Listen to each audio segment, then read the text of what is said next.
Baiklah, yang pertama saya akan membahas sistem perekonomian dua sektor atau sederhana. Sistem ekonomi dua sektor atau disebut juga dengan perekonomian sederhana merupakan kegiatan ekonomi yang hanya ada dua pelaku ekonomi, di antaranya yaitu rumah tangga konsumen dan juga rumah tangga produsen.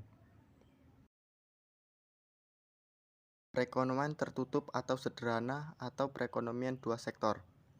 Perekonomian dua sektor sering disebut juga perekonomian sederhana karena hanya terdiri dari dua pelaku, yaitu rumah tangga konsumen atau masyarakat dan rumah tangga produksi atau perusahaan.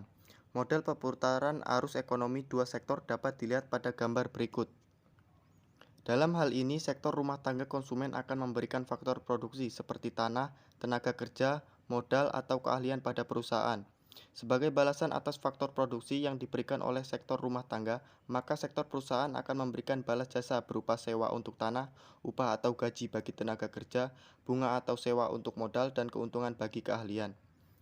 Setelah sektor rumah tangga memperoleh balas jasa atas faktor produksi yang mereka jual kepada perusahaan, maka sektor rumah tangga memiliki pendapatan yang siap untuk dibelanjakan, yaitu pendapatan setelah dikurangi tabungan dan pajak. Pada sektor perusahaan, berupa pembelian barang dan jasa. Kemudian sektor rumah tangga produsen akan menyerahkan barang dan jasa tersebut kepada sektor rumah tangga konsumen. Ada juga kegiatan rumah tangga konsumen, yaitu menyediakan atau menyerahkan faktor produksi, menerima imbalan atas faktor produksi yang dimiliki, dan juga mengkonsumsi atau membeli barang dan jasa. Kemudian kegiatan rumah tangga produsen, yaitu kegiatan produksi barang dan jasa. Caranya yaitu mengolah faktor produksi yang diterima dari rumah tangga konsumen, membayar imbalan atas penggunaan faktor produksi, dan kemudian menjual hasil produksi kepada rumah tangga konsumen, dan juga menerima pembayaran atas penjualan barang dan jasa. Yang kedua yaitu sistem perekonomian tiga sektor. Sistem perekonomian tiga sektor merupakan sistem perekonomian yang terdiri atas tiga pelaku ekonomi, yaitu rumah tangga konsumen, rumah tangga produsen, dan juga rumah tangga negara atau pemerintah. Sistem perekonomian tiga sektor.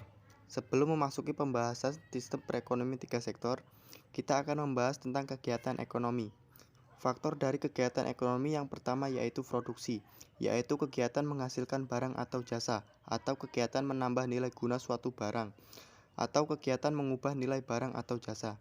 Yang kedua yaitu konsumsi, yaitu kegiatan menggunakan atau mengurangi nilai barang dan jasa. Yang ketiga yaitu distribusi, kegiatan menyalurkan barang dan jasa dari produsen ke konsumen, atau mendekatkan barang dari produsen ke konsumen. Sistem perekonomian tiga sektor dapat dilihat dari struktur pada gambar berikut. Perekonomian tiga sektor terdiri atas rumah tangga konsumen, rumah tangga produsen, dan juga pemerintah. Peran pemerintah atau rumah tangga negara di sini adalah sebagai pengatur, sebagai produsen, sekaligus sebagai konsumen. Besar kecilnya peran pemerintah dalam perekonomian itu sendiri sangat tergantung pada sistem ekonomi yang dianut. Sistem ekonomi liberal, peran pemerintah minimal, sedangkan pada sistem ekonomi sosial, peran pemerintah sangat dominan. Di negara yang menganut sistem campuran seperti Indonesia, pemerintah masih cukup berperan. Pelaku-pelaku ekonomi tiga sektor. Rumah tangga produsen. Kelompok rumah tangga produsen terdiri dari organisasi komersial yang melakukan produksi barang dan jasa.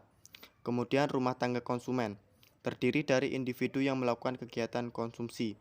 Kemudian rumah tangga negara atau pemerintah, yaitu rumah tangga besar yang memberikan pelayanan bagi masyarakat guna mencapai kemakmuran negara.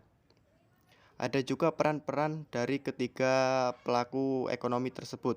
Yang pertama yaitu peran rumah tangga konsumsi, yaitu menyediakan faktor produksi seperti sumber daya alam, sumber daya manusia, modal, skill menggunakan atau membeli barang dan jasa, membayar pajak pada pemerintah, melakukan kegiatan ekspor dan impor. Pola interaksi rumah tangga konsumen berinteraksi dengan rumah tangga produsen dan rumah tangga negara.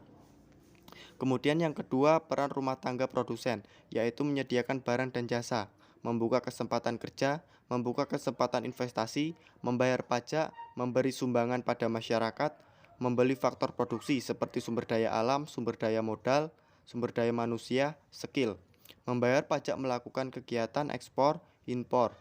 Pola interaksi rumah tangga produsen berinteraksi dengan rumah tangga konsumen dan rumah tangga negara atau pemerintah.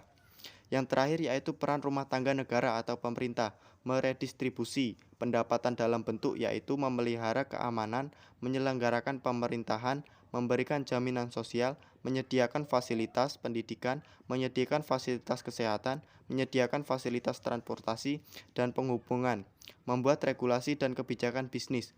Pola interaksi rumah tangga negara berinteraksi dengan rumah tangga produsen dan rumah tangga konsumen, serta rumah tangga negara atau pemerintah.